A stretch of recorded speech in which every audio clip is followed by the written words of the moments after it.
Such a heavy story, Ashley. Thank you. And we are now learning more about the victims of this tragedy.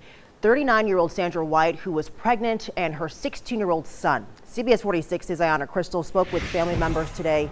Ayanna, this is just heartbreaking.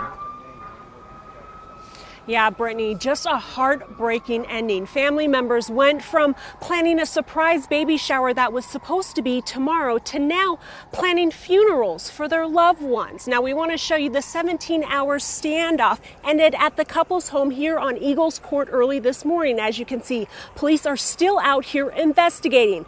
But this deadly situation is just devastating for the family. That's a coward.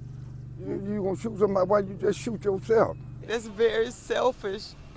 He didn't give my sister or my nephew the chance. Family members are devastated and heartbroken. We were looking forward to holding that grandbaby. Now they are planning funerals for Sandra White, her unborn child they were going to name Antonio, and her 16-year-old son Arkevion. Family members say the gunman, Anthony Bailey, was in a relationship with Sandra for the last 3 years. They say they didn't know of any issues. In fact, just hours before the deadly standoff, family members and Bailey were planning a surprise baby shower that was supposed to be tomorrow for Sandra, who was just days away from giving birth. We never would have expected him to be this way because he just called me on yesterday and asked me as far as the amount of food that he needed to cook. 39-year-old Sandra was a nurse and going back to school to be a nurse practitioner, and she volunteered with her Eastern Stars group. Her 16-year-old son Arkevion wanted to be a professional football player and went to Dutchtown High.